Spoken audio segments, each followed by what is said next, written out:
Welcome to MS Craftshop, the 8th and the last part of the Christmas gatefold photo album tutorial. Our project is coming to a close, and today we'll complete the album with photo mats, booklets and tags. We will also end up decorating the front cover of it. At the end of the video, I prepared a short review. I want to share important information concerning the quality of some of the project's materials that I used, which really disappointed me.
Before making the photo mats, booklets and tags, I decided to add a 62 grams vellum translucent tracing paper between pages.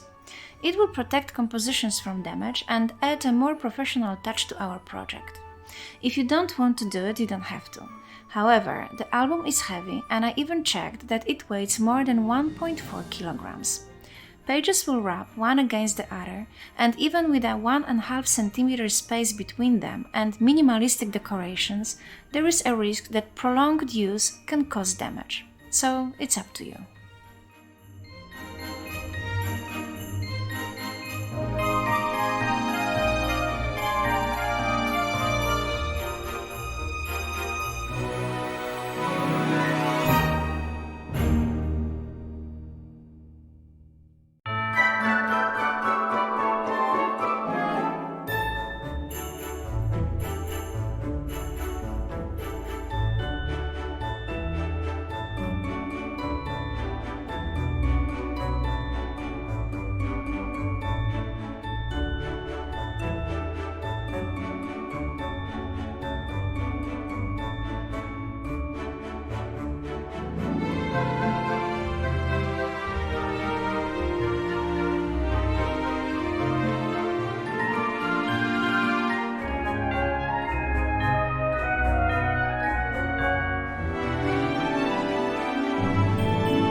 As you can see, I used all 3 sets of paper in different sizes from the This Miracle Night collection, and these scraps are all I have left.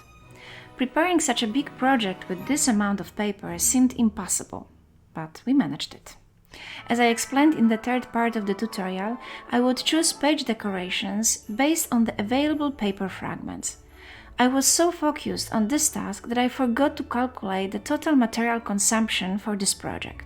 So, under the video, I included approximate calculations.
Usually, the photo mats that I prepare are 1 centimeter larger than a photo. I also like to make a little ornament on top of it. I will show you the way how I make it. I use the border punch I bought on eBay to make it, but it can be replaced with a die cut. However, you can cut out regular rectangles if you prefer simple mats. It looks lovely with photos with white frames on the black mats. Many photo centers offer this way of printing photos.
As I mentioned at the beginning of the video, I want to share important information regarding the quality of the materials I used.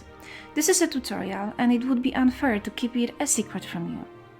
Unfortunately, the gold mirror paper I used in the project turned out to be of terrible quality. I use this kind of paper from different companies in other projects, and this is the first time I have experienced such an unpleasant situation. I bought it on Amazon, which seemed like a good deal considering the price and reviews. There were visible scratches on most of the sheets. The gold layer did not reach the edges on many of them. However, the most frustrating aspect is that the gold foil easily peels off the sheets. Unfortunately, all these defects are not visible on the camera because the gold paper reflects light. However, I still tried to make it work. I covered the scratched places with another layer of paper and cut off bold edges, but nothing could be done when the gold foil peels off the surface. It's not my fault, but I feel bad and very disappointed. I put a lot of effort, energy and time into preparing this album. This demonstrates the importance of the quality of the materials used in the project. Even the most ambitious project can be ruined by low-quality materials. So this is precisely what happened to me. I used the gold foiled sheets on every page, including the cover. After completing the last of the pages and decorations, I noticed extensive damage on almost every page. The edges of the gold foil peeled off even from the cover, which was surprising as they did not rub against anything. If pages are damaged so extensively during decoration or when the album is sitting idly on the shelf, I can only imagine what would happen during prolonged use. The album turned out great and I'm proud of the result. However, I cannot sell it and it's not suitable to be given as a gift. It will stay with me for my private use, remembering a painful lesson. Anyway, water under the bridge. I wish you Merry Christmas and Happy New Year, and I will see you in another video.